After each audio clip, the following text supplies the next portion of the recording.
The deep space probe drifted through the darkness beyond Alpha Centauri, carrying with it the hopes and dreams of an entire planet. It had traveled for 7 years through the endless void, transmitting data about humanity, about Earth, about everything that made the human race worth knowing. Inside its titanium shell were songs and stories, mathematical formulas and photographs, recordings of laughter and tears, and one very specific message that most people back home had forgotten about. Commander Vextar stood on the bridge of his flagship, studying the primitive device his crew had just retrieved. The Zetharian Collective controlled 70 star systems, commanded fleets that could crack planets, and had never met a species they could not dominate. This small metal object from a backwater world seemed hardly worth his attention, but protocol demanded investigation of all unknown technology. His science officer, a thin creature with 6 limbs and crystalline eyes, activated the probe's data core. Images flooded the display screens, showing a blue and green world, crowded cities, vast oceans, and billions of soft-skinned bipedal creatures who called themselves humans. Vextar studied them with growing amusement. No natural armor, no claws, no venomous fangs or enhanced strength. They looked fragile, breakable, weak. The data continued to flow, showing human history, culture, and achievements. Vextar saw their primitive spacecraft, barely capable of reaching their own moon. He saw their fractured governments, hundreds of nations squabbling over resources and territory. He saw their short lifespans, their biological vulnerabilities, their dependence on a narrow range of environmental conditions. This species had barely left their own atmosphere, and already they sent messages to the stars, believing themselves ready for contact. Then the message began to play. A human female appeared on the screen, wearing a dark uniform covered in symbols and insignia. Her hair was pulled back severely, and her eyes held a strange intensity that made Vextar pause. She identified herself as Admiral Kate Morrison of Earth's United Defense Council, and her voice was calm, measured, almost friendly. She spoke about humanity's desire for peace, for friendship, for learning from other civilizations. She described Earth as a world eager to join the galactic community, to share knowledge and culture. Vextar had heard such sentiments before from dozens of species, all of them now serving the collective. But then Morrison's tone shifted slightly. She spoke about survival, about adaptation, about a species that had crawled up from the primordial soup and fought for every inch of progress. She mentioned ice ages and predators, plagues and famines, wars and disasters. She explained that humans were not the strongest or fastest or most naturally gifted species their planet had produced, but they had outlasted everything else through sheer stubbornness and refusal to quit. The warning came at the end, delivered in that same calm voice. Humanity had survived by becoming very, very good at conflict. They had spent 10,000 years perfecting the art of warfare, learning every possible way to defeat an enemy. Approach with friendship and humans would be the greatest allies imaginable. Approach with hostility and discover why Earth's dominant species had no natural predators left. Vextar dismissed the message with a gesture. Primitive bluster from a species that did not understand how vast the galaxy truly was. The collective had heard similar warnings before, usually from worlds that surrendered within days of first contact. He ordered his fleet to Earth. The journey took 3 weeks. Lieutenant Commander Jake Sullivan sat in the Orbital Defense Network Control Center, monitoring the routine sweep of near-Earth space. His shift was usually boring, tracking satellites and space debris, occasionally routing commercial traffic. He was drinking coffee and thinking about his daughter's birthday next week when the alarms started screaming. His screens filled with contacts, dozens of them, appearing at the edge of the solar system. They were big, moving fast, and definitely not human in origin. Jake's hands moved automatically, triggering emergency protocols while his mind tried to catch up with what he was seeing. General Linda Hayes arrived in the control center within minutes, her uniform hastily straightened. She stood behind Jake's station, watching the unknown ships accelerate toward Earth. The computers were calculating trajectories, speeds, energy signatures. Everything pointed to one conclusion. First contact, and it was not friendly. Hayes grabbed a phone and started making calls. Within an hour, every military installation on Earth was on high alert. Fighter jets scrambled. Missile batteries powered up. Naval fleets moved to defensive positions. The response was automatic, drilled into soldiers for decades despite most people believing aliens would never actually arrive. Dr. Paul Grant, A xenobiologist who had spent his career preparing for this moment rushed to establish communication. He broadcast greetings in mathematics and radio waves and light pulses, trying every method humanity had theorized might work. For 2 days there was no response. Then the alien fleet reached Earth orbit. President Claire Bennett stood in the Situation Room, surrounded by military advisors, scientists, and diplomats. Everyone was talking at once, suggesting strategies, debating responses, arguing about protocols. She raised her hand for silence and the room obeyed. The main screen showed the alien ships, massive and elegant, positioning themselves around the planet. There were 43 of them, each one larger than anything humanity had ever built.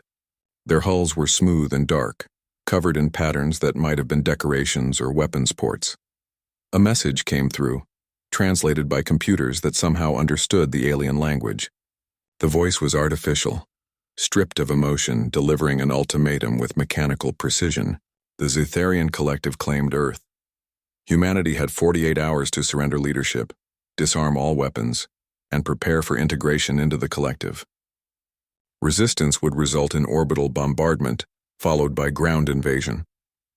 To demonstrate their capabilities, one of the alien ships fired a single beam at an abandoned space station humanity had been planning to dismantle. The station simply ceased to exist, vaporized so completely that not even debris remained. President Bennett looked at her advisors. General Hayes met her eyes and nodded once. They both knew what came next. Bennett addressed the world from the Situation Room, her speech broadcast on every device, every screen, every radio. She explained that humanity faced an invasion from a hostile alien force. She explained that Earth's nations had prepared for this possibility, had created plans and protocols that were now being activated. She explained that every human being, regardless of nationality, was now part of a united defense force. Ancient agreements, signed decades ago and filed away in secure vaults, were now legally binding. The United Earth Defense Command activated, placing all military forces under single leadership for the first time in human history. Nuclear weapons were repositioned, space-capable craft were armed, and resistance cells began forming in every major city. Jake Sullivan watched from the control center as Earth transformed. The fractured, squabbling nations became a unified species in the span of hours. It was beautiful and terrifying in equal measure. Admiral Kate Morrison, the woman who had recorded humanity's warning years ago, was pulled out of retirement and given command of Earth's space forces. She stood on the bridge of the ESS Defender, looking at the alien fleet through the viewport, and wondered if they had listened to her message. She suspected they had not. The 48-hour deadline ticked down. Across Earth, soldiers checked their weapons, pilots ran through pre-flight sequences, and civilians stocked shelters. Humanity had issued a warning years ago, sent it out into the stars with honest intentions. Now they would discover if the aliens had been wise enough to heed it. Vextar sat in his command chair, confident and relaxed. In 48 hours, Earth would belong to the collective. In 48 hours, these humans would understand their place in the galactic order. In 48 hours, everything would be simple and resolved. He had no idea how wrong he was. The 48 hours passed in tense silence, and when the deadline expired, Earth's response was not surrender but defiance. Captain Ryan Foster stood on the bridge of the ESS Defender, one of 12 ships humanity had managed to get space-worthy in time. His crew was young, nervous, and completely aware they were about to fight an enemy far beyond their capability. Foster looked at each face and saw determination mixed with fear. Admiral Morrison gave the order and the human fleet launched from Earth orbit, accelerating toward the alien armada. From the Zetharian flagship, Vextar watched the primitive vessels approaching and actually laughed. 12 small ships against 43 capital warships. It would be over in minutes. Foster's tactical officer, Lieutenant Sarah Blake, monitored her screens as the distance closed. She was 26 years old, had graduated top of her class, and had never expected to use her training in actual combat. Her hands were steady despite her racing heart. The Zetharian ships were positioning themselves in a standard formation, textbook perfect, exactly what every military academy in the galaxy probably taught. That was their first mistake.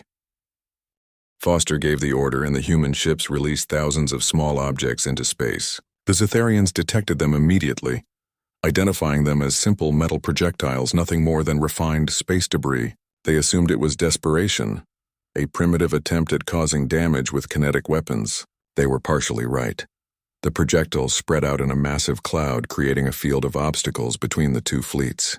Vextar ordered his ships forward, unconcerned. Their shields could handle such primitive attacks easily. But then the human ships dove into the debris field themselves, moving in erratic patterns that made no sense. Foster's pilot, a former racing champion named Jake Martinez, flew the Defender through the maze of metal fragments with reckless precision. The other human ships followed similar chaotic paths, weaving and dodging in ways that seemed insane. The Zetharians tried to target them, but their advanced targeting systems were designed for predictable fleet movements, not this wild unpredictability. Sarah Blake activated the second part of their plan. She launched a barrage of electronic warfare signals, crude by alien standards but effective. The signals jammed Zetharian communications, not completely, but enough to cause confusion. Ships that had operated in perfect coordination suddenly found themselves slightly out of sync. The Zetharian fleet pushed through the debris field, shields absorbing the impacts of the metal fragments. But the shields were working constantly now, draining power, creating heat signatures. Foster watched his displays and smiled grimly. They were not trying to win this battle. They were trying to learn. Every sensor on the human ships was recording data. Every shield flare, every weapon discharge, every movement pattern was being analyzed and transmitted back to Earth. Humanity was gathering intelligence, paying for it with the lives of volunteers who knew they probably would not survive. 3 human ships were destroyed in the first engagement. Foster watched them die, watched the crews he had trained with disappear in flashes of light. He swallowed his grief and ordered the remaining ships to fall back. The Zetharians did not pursue aggressively, content to have proven their superiority. But Vextar was no longer laughing. The humans had not fought with honor or proper tactics. They had used tricks and chaos, had sacrificed their own ships to gather information. It was not how warfare was supposed to be conducted. On Earth, the real battle was just beginning. Zetharian dropships descended on major cities, carrying ground forces that would establish control, while the orbital bombardment forced surrender. The aliens had conquered 43 worlds using this exact strategy. It had never failed. Colonel Marcus Webb watched the alien ships land in Detroit from his command post 3 miles away. He had spent 2 months preparing for this moment, organizing civilian volunteers, stockpiling weapons, and studying every piece of information humanity had about alien warfare. The Zetharians expected resistance, but they expected it to be organized, military, predictable. They were wrong. The first Zetharian unit that deployed from their landing craft was met not by soldiers but by civilians with improvised explosives. Buildings that had been rigged with charges collapsed onto the alien positions. Cars packed with fertilizer bombs detonated remotely. The Zetharians had shields that could stop advanced energy weapons, but they had not anticipated such primitive tactics. Sergeant Danny Price led his unit through the ruins, moving through underground tunnels and subway systems. His team was not trying to hold territory or win conventional battles. They were making the occupation expensive, making every block cost alien lives, making the Zetharians afraid to leave their secured positions. In Seattle, engineer Lisa Crawford had converted 3 city buses into mobile weapon platforms using salvaged industrial equipment. In Mumbai, a retired schoolteacher named Raj Patel coordinated resistance using nothing but smartphones and encrypted messages. In London, factory workers built weapons in underground workshops, creating guns from plumbing supplies and explosives from cleaning chemicals. The Zetharians had expected Earth's governments to control the resistance, to negotiate, to eventually surrender when casualties mounted. They had not expected every human to become a potential combatant. There was no chain of command to break, no capital to capture, no single point of failure. Vextar received reports from the ground forces and felt something he had not experienced in decades: uncertainty. His soldiers were trained warriors, equipped with advanced armor and powerful weapons. They should have been able to pacify these cities within days. Instead, they were taking casualties from enemies who appeared from nowhere, struck without warning, and disappeared before retaliation was possible. The humans were destroying their own infrastructure to deny it to the invaders. They were flooding tunnels, collapsing bridges and burning resources rather than letting the Zetharians use them. It was wasteful, illogical, and incredibly effective. In New York, a Zetharian patrol entered an apartment building to clear it of resistance fighters. The building exploded, killing the entire patrol and 36 human civilians who had refused to evacuate. Vextar listened to the recording of the humans' final transmission, a simple message broadcast as the charges detonated. They regretted nothing. General Hayes coordinated the global defense from a bunker deep beneath Colorado. Her screen showed battles raging across 6 continents, showed human forces losing ground slowly but making the aliens pay for every meter. The strategy was not about winning, not yet. It was about surviving long enough to adapt. Admiral Morrison brought the remaining space fleet back to Earth orbit, positioning them defensively. They could not defeat the Zetharian armada, but they could make any orbital bombardment costly. Foster's damaged ship limped back to the defense station, his crew exhausted but alive. Sarah Blake compiled the data they had gathered during the engagement. The information was already being analyzed by military scientists and civilian researchers, looking for weaknesses, patterns, anything that could be exploited. Humanity was learning faster than the Zetharians had thought possible. On the 6th day of the invasion, Vextar contacted his superiors in the collective. He reported that Earth would fall eventually, but it would take longer than anticipated. The humans were not fighting like civilized species. They were using terror tactics, sacrificing themselves willingly, and showing no concern for their own casualties or infrastructure. His superiors told him to proceed with the occupation and orbital strikes if necessary. The collective had invested too much to retreat now. Vextar accepted the orders, but he kept thinking about the warning message, about the human female who had spoken so calmly about humanity's capacity for violence. Colonel Webb watched another Zetharian patrol from his hidden position. His forces had lost 30% of their fighters in the past week, but they had killed or wounded over 200 aliens. The mathematics were brutal but simple. There were 8 billion humans on Earth and only 50,000 Zetharian ground troops. If every human killed just one alien before dying, humanity would win. It was a terrible equation, but Webb had made peace with it. The aliens had come to conquer. Humans would teach them why that was a mistake. Night fell over Detroit and the fires from the day's fighting painted the sky orange. In the ruins, human fighters prepared for another day of resistance. In orbit, the Zetharian fleet maintained their blockade. And across Earth, 8 billion people began to truly understand what it meant to fight for survival. Vextar looked at Earth from his viewport and wondered if perhaps he should have listened to the warning after all. 3 weeks into the invasion, and Vextar finally understood why the humans had issued their warning. Dr. Helen Torres, a military historian from Mexico City, had managed to broadcast a message directly to the Zetharian fleet using captured alien communication equipment. What she showed them changed everything. The broadcast contained footage from human history, carefully selected to demonstrate what humanity truly was. Torres showed the Zetharians ancient battles where soldiers fought with bronze swords and wooden shields, dying by the thousands for causes they believed in. She showed medieval sieges where armies waited months or years to starve out defenders who refused to surrender. She showed trenches from the First World War where men lived in mud and horror yet kept fighting. She showed cities bombed to ruins in the Second World War, where civilians emerged from shelters and continued.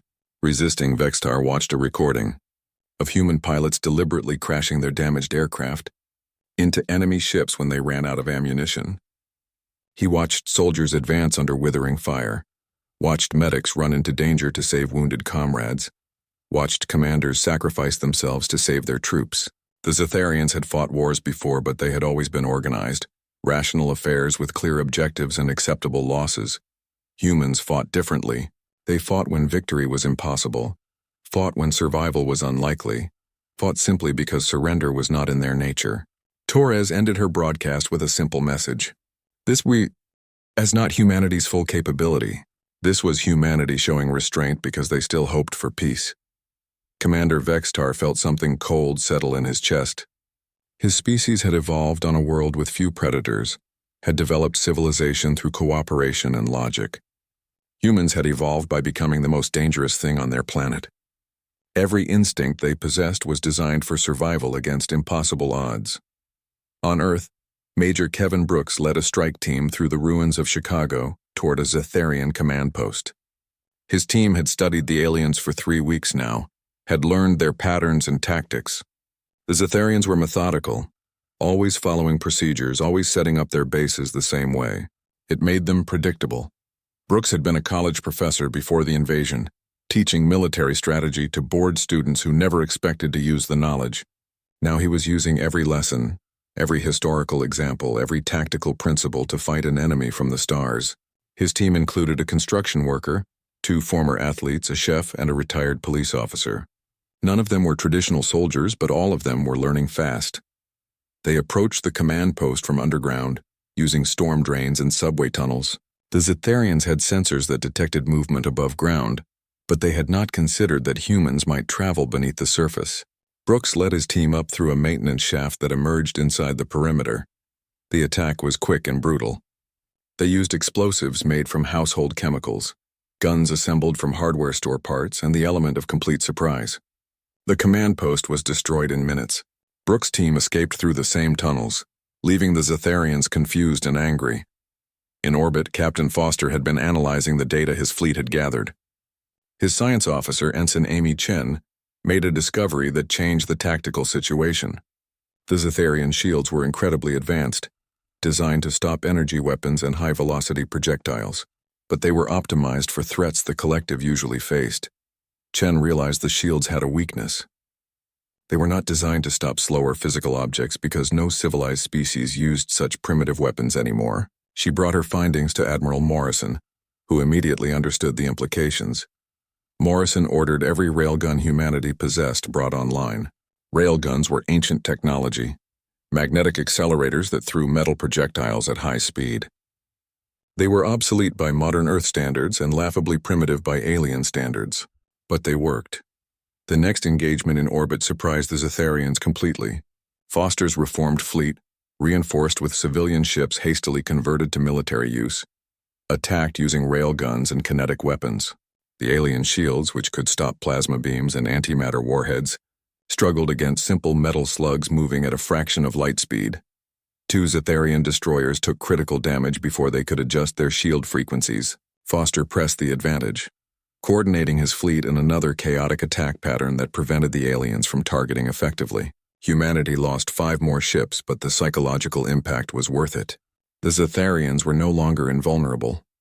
On the ground, the resistance had evolved into something the aliens could not counter. Greg Palmer, a high school teacher from California, coordinated strikes across Asia using nothing but encrypted social media. Nicole Sanders, a former Olympic runner, led sabotage teams in South America that moved too fast for the slow Zetharian patrols to catch. The humans had learned to use their knowledge of terrain against the invaders. They fought in forests where the aliens' advanced sensors were confused by organic matter. They fought in cities where every building could hide an ambush. They fought in deserts where dust storms disabled alien equipment. Every environment on Earth became a weapon, but the real turning point came from an unexpected source. Dr. Alan Foster, a civilian computer scientist with no military training, proposed an audacious plan. He suggested they let the Zetharians capture a research facility that appeared to contain Earth's most advanced weapons technology. General Hayes listened to the proposal and understood immediately. It was a trap, a digital one.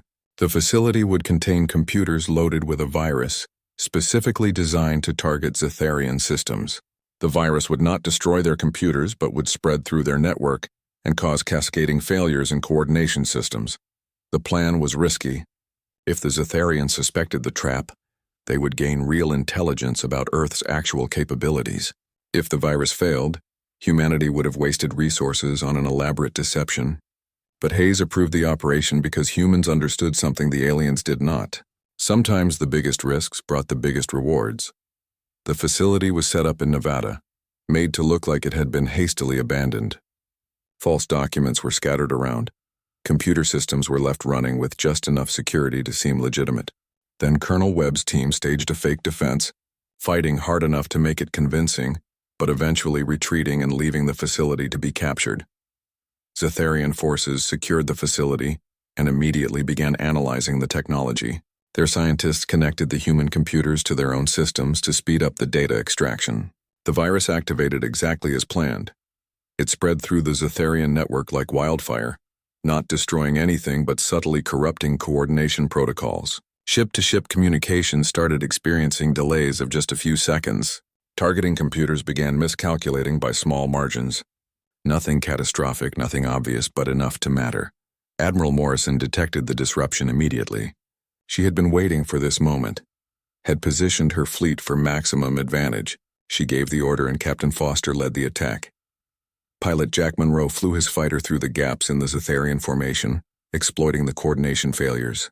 His wing attacked the alien capital ships from unexpected angles, targeting the same points that Amy Chen had identified as vulnerable. The Zetharians tried to respond, but their usual perfect coordination was gone. 3 capital ships died in the engagement, torn apart by human weapons that should not have been able to penetrate their defenses. The Zetharian fleet fell back, regrouping at a higher orbit. For the first time since arriving at Earth, they were acting defensively.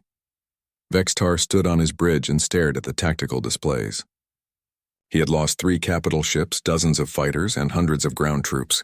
The humans had suffered far worse casualties, but they showed no signs of stopping. Every tactic the collective had used on other worlds failed here, because humans did not fight like other species. He composed a message to his superiors, detailing everything that had happened. He explained that humans were individually weak but collectively unstoppable, technologically inferior but tactically brilliant, and completely unwilling to surrender regardless of cost. He recommended immediate withdrawal. The response came back within hours. Vextar was relieved of command for his failure. War Master Krell was being sent with reinforcements and authorization to use any means necessary to pacify Earth. Vextar looked at Earth one final time and felt something like pity for Krell. The War Master had never fought humans before. He would learn. War Master Krell arrived at Earth with the largest fleet the Zetharian collective had ever assembled for a single invasion. He stood on his command bridge reviewing the reports from Vextar with growing disgust. The previous commander had been too soft, too cautious, too willing to treat these primitives as if they deserved respect. Krell had fought in 40 campaigns across the galaxy, and never once had he failed to break a species into submission. He studied the tactical data from the previous months and made his assessment. The humans were clever, but ultimately just delaying the inevitable. Their population was their only real advantage, and that advantage could be eliminated. Krell had authorization from the Collective Council to use any means necessary, including weapons that had been banned for centuries. If Earth would not surrender, then Earth would be made an example. The War Master broadcast his intentions clearly. He would bombard one major city every day until humanity surrendered unconditionally. No negotiations, no terms, no mercy. He selected his first target based purely on population density. London would be the example. Its 8 million residents would die to teach Earth the price of defiance. President Bennett received the ultimatum in her command bunker. Her advisors argued frantically about responses, about whether they should negotiate, whether they should evacuate the cities, whether anything could be done. Bennett sat quietly through all the shouting and then made her decision. She would not negotiate with terrorists and she would not abandon her people. Instead, she authorized General William Scott to use every weapon in Earth's arsenal. The experimental quantum disruptors that physicist Dr. Rachel Moore had been developing in secret labs, the biological agents that had been considered too dangerous, the nuclear options that everyone had hoped to avoid. Krell wanted total war. Humanity would give it to him. Captain Susan Riley volunteered for the mission that everyone knew was suicide. Shiwu. LD take a small strike team deep into Zetharian territory, past their defensive perimeter, and attack their supply lines. Without reinforcements and resources, even Krell massive fleet would eventually falter. Riley's crew included medic Tyler Grant, who had saved dozens of lives during the ground fighting, and navigator Chris Webb, who could plot courses through asteroid fields that computers said were impossible. They launched in a captured Zetharian scout ship, using alien codes and transponders to slip through the blockade. The journey to the Zetharian logistics hub took 6 days of constant tension, knowing that one wrong move would mean detection and death. Riley kept her crew focused by reminding them that millions of lives depended on their success. On Earth, the resistance movements had grown more sophisticated and more brutal. Former architect Laura Kim had designed entire neighborhoods as elaborate traps, with buildings rigged to collapse in specific patterns, underground passages that led to kill zones, and false shelters that became death traps for Zetharian patrols.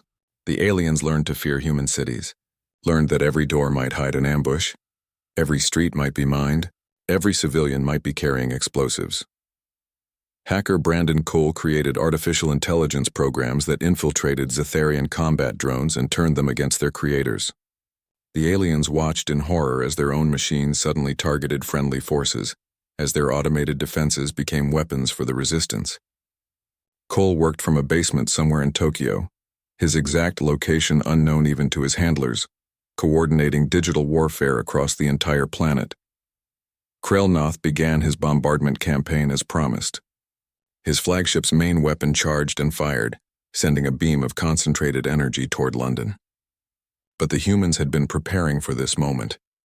Dr. Moore's quantum disruptors activated, creating interference fields that deflected the beam just enough to miss the city center. The weapon still struck London, still killed thousands, but the millions were saved. Krelnoth was stunned. The technology required to deflect that weapon should not exist on Earth. The disruptors were based on principles humanity barely understood, cobbled together from theoretical physics and desperate experimentation. They should not have worked. But somehow these humans had made the impossible work through sheer determination and brilliant improvisation. Riley's team reached the Zetharian logistics hub and found it even larger than intelligence had suggested. Hundreds of supply ships were docked, transferring weapons, fuel, and reinforcements to the invasion fleet. The facility was defended by automated systems and a garrison of elite Zetharian soldiers. Riley looked at the odds and smiled grimly. Impossible was just another word for difficult. They planted charges throughout the facility over the course of 18 hours, moving through maintenance shafts and cargo bays, avoiding patrols by minutes. Tyler Grant had to perform emergency surgery on Chris Webb when a fall injured his leg, operating silently in a dark storage room while Zetharian guards passed meters away. The team worked with the knowledge that they would never escape even if the mission succeeded. Back on Earth, the conflict had entered its most desperate phase. Krelnoth sent ground forces into cities with orders to kill anyone who resisted and enslave everyone else. The humans responded by turning their cities into graveyards for both sides. In Paris, civilians detonated a dam, flooding entire districts to drown an advancing Zetharian army. In Beijing, resistance fighters released chemical weapons that had been stockpiled decades ago, clearing entire zones of all life. General Scott coordinated counterattacks using every unconventional weapon humanity possessed. Swarms of small drones attacked from unexpected angles. Sonic weapons disrupted Zetharian communications. Biological agents specifically tailored to alien biochemistry were deployed in strategic locations. None of it was enough to win, but all of it made the occupation unbearably costly. Lieutenant Nathan Bell, working in military intelligence, intercepted communications revealing Krelnoth's ultimate plan. The War Master was preparing to use a planet-killing weapon, something that would crack Earth's crust and render it uninhabitable. The weapon was being constructed in orbit and would be ready within days. Bell transmitted the intelligence immediately and knew that humanity's time had run out. Dr. Jennifer Walsh had been working around the clock on her neural disruptor project. She understood the moral implications of what she was creating, understood that using such a weapon would mark humanity as a species willing to cross lines that others would not. But she also understood that extinction was worse than moral compromise. She completed the weapon and presented it to President Bennett. The debate that followed tore through Earth's leadership. Secretary of Defense Patricia Morris argued that survival justified anything. Diplomat Stephen Hughes argued that using such weapons would make humanity monsters in the eyes of the galaxy. Veteran Colonel Angela Ross argued that being alive and guilty was better than being dead and pure. Bennett listened to every argument and made her choice. The weapon would be used but only against military targets and only if Krelnoth proceeded with his extinction plan. Humanity would not strike first with this weapon, but they would use it to survive. The moral burden would fall on her shoulders, and she accepted. Riley's team detonated their charges at the logistics hub in the facility. disappeared in a series of explosions that could be seen from 3 star systems away. Krelnoth watched months of supplies and reinforcements vanish in minutes. His fleet was now cut off, dependent on what resources they carried. Riley and her crew died in the explosion. Their final transmission a simple message. The mission was complete. On Earth, resistance forces launched coordinated attacks across every occupied zone. They knew Krelnoth would respond with overwhelming force now that he was desperate. They knew casualties would be catastrophic. But they also knew that the War Master's fleet was weakened, his supply lines cut, his extinction weapon not yet complete. Admiral Kate Morrison gathered every space-capable ship humanity possessed. Military vessels, civilian transports, experimental prototypes, everything that could fly and fight.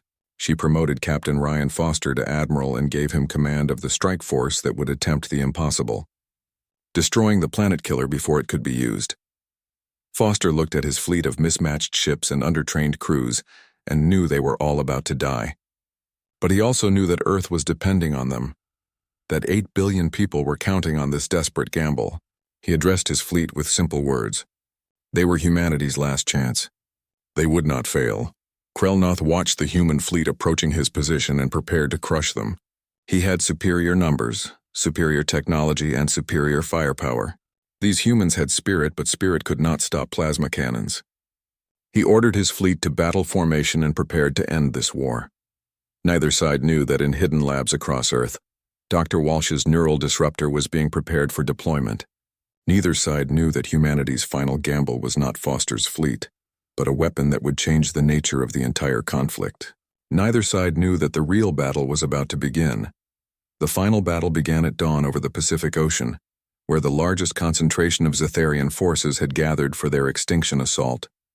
Admiral Ryan Foster, promoted after months of proving himself in impossible situations, commanded the combined Earth fleet from the bridge of the ESS Vengeance. His forces numbered 43 ships now, cobbled together from military vessels, converted civilian craft, and experimental prototypes that had never been tested in combat. Facing him were 216 Zetharian warships, the largest armada the collective had ever assembled for a single world. Foster looked at his crew and saw exhaustion mixed with grim determination. They had been fighting for 4 months, had watched friends die, had seen cities burn, and had learned that survival meant being willing to do anything necessary. Lieutenant Sarah Blake sat at her station, her hand steady on the controls. She had aged years in these months, had become harder and colder, but she had also become the best tactical officer in the fleet. War Master Krelnoth broadcast his final ultimatum from his flagship: surrender within 1 hour, or watch every major city on Earth be reduced to glass. He believed he had finally broken human resistance, believed that even these stubborn creatures would choose survival over pointless defiance. He was about to learn his final lesson about humanity. President Claire Bennett addressed the world one last time from her bunker command center. Her words were broadcast to every device on Earth and transmitted to the alien fleet. She spoke calmly about sacrifice, about the price of freedom, about how humanity had faced extinction before and survived. She thanked everyone who had fought, everyone who had died, and everyone who would die in the hours ahead. Then she authorized the use of humanity's final weapon. Dr. Jennifer Walsh had spent 3 months developing what she called the neural disruptor, a biological weapon that exploited a critical weakness in Zetharian physiology. The aliens had a decentralized nervous system that made them incredibly resilient to physical damage, but vulnerable to specific electromagnetic frequencies. The weapon would know to kill them, but would trigger an overwhelming pain response whenever they attempted aggressive action, effectively paralyzing their ability to fight. The ethical debate had raged for weeks among Earth's leadership. Some argued that using such a weapon crossed moral lines humanity should never cross. Others argued that survival justified any measure. In the end, Bennett made the decision that the weapon would be used but only against military targets, and humanity would bear the moral weight of this choice forever. Major Sam Richardson led the bomber squadron that would deploy the weapon. His pilots were volunteers, flying converted cargo planes loaded with dispersal units. They knew the Zetharians would try to shoot them down, knew their chances of survival were minimal. Richardson checked in with each pilot individually, gave them one last chance to back out. None of them did. The bombers launched from hidden airfields across the globe, flying low to avoid detection. Krelnoth's sensors picked them up immediately, and he ordered fighters to intercept. The human bombers were slow and vulnerable, easy targets for advanced alien craft. But Foster's fleet dove from orbit at that exact moment, drawing the Zetharian fighters away from the bombers. The space battle was chaos and carnage.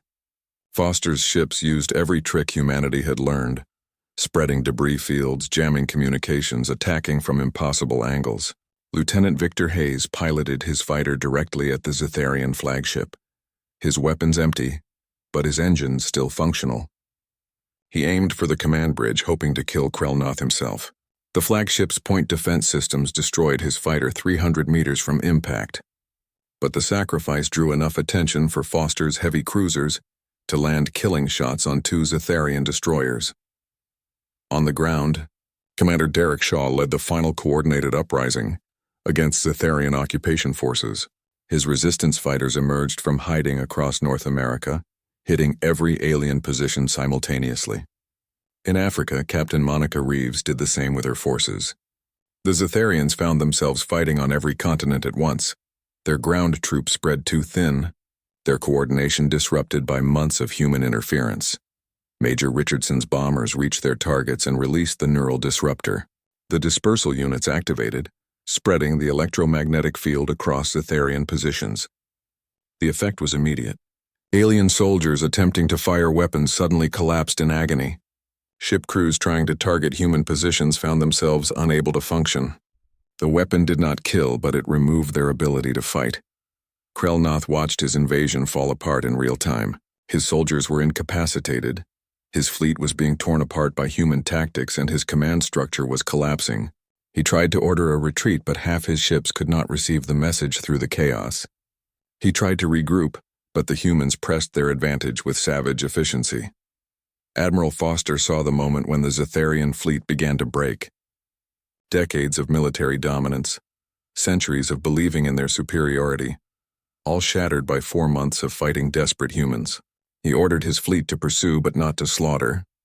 Humanity had proven their point. Now they needed to show mercy. The battle ended not with a dramatic final strike but with a whimper. The Zetharian fleet retreated in disorder, leaving behind damaged ships and thousands of ground troops who could no longer fight. Krelnoth's flagship limped out of Earth orbit, its hull scarred and its crew demoralized. The War Master finally understood what Vextar had tried to tell him. Humans were not like other species.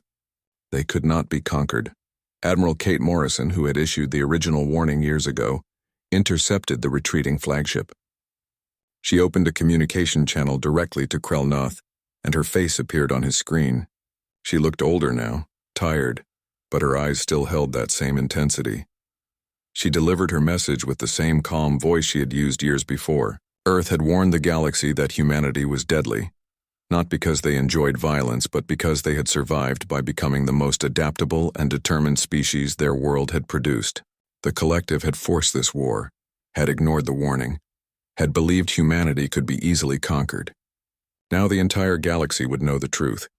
Earth would not seek revenge or pursue the fleeing Zetharians into their own space. But any species that approached Earth with hostile intent would face the same resistance. Humanity preferred peace, preferred cooperation and friendship. But they were very, very good at war when they had no other choice. Morrison transmitted the complete records of the battle to the collective's homeworld. Every tactic, every sacrifice, every moment of the 4-month war was recorded and sent out. The message was clear. This is what happens when you attack humanity. Choose wisely. The Zetharian fleet jumped to hyperspace and disappeared. Their ground forces surrendered within hours, disarmed by the neural disruptor and surrounded by human forces. President Bennett ordered them treated according to the laws of war, given medical care and humane imprisonment until arrangements could be made for their return. The victory celebrations on Earth were muted. Yes, humanity had won. Yes, they had driven off an enemy far more advanced than themselves. But the cost had been staggering. 40 million dead, dozens of cities destroyed, entire regions left uninhabitable. The trauma of those 4 months would take generations to heal. Admiral Foster stood on the observation deck of the Vengeance and looked at Earth. The planet was scarred and burning, but still alive. Humanity had proven they could survive first contact with a hostile species. Now they had to prove they could rebuild and move forward. Captain Jake Sullivan, promoted to lead the new diplomatic corps, began composing messages to other alien civilizations. He explained what had happened, explained that Earth sought peaceful relations, explained that the warning had been real, but the offer of friendship remained genuine. Far across the galaxy, other civilizations received the updated message and the battle records. Some dismissed it as primitive brutality. Others studied it carefully and made note. A few, the wisest ones, began preparing messages of peaceful greeting. The Zetharian collective broadcast a formal apology and withdrew all territorial claims on Earth. They added humanity to the list of protected species, warning all member worlds to approach Earth with respect and caution. The human homeworld was off limits for colonization or conquest. Admiral Morrison stood before the United Earth Assembly, now a permanent governing body formed from the Crisis Command Structure. She spoke about the future, about rebuilding, about joining the galactic community on equal terms. She also spoke about the cost, about the lives lost, about the moral choices made during desperate times. President Bennett updated the message probe with new footage and a new recording. She explained that Earth had been attacked, had fought back, had won at terrible cost. The warning was real. The capacity for violence was real. But so was humanity's capacity for mercy, for building, for creating rather than destroying. The probe was launched on a new journey, carrying the complete story of Earth's first contact war. Any species that found it would understand both the warning and the promise. Approach with respect and humans would be loyal friends.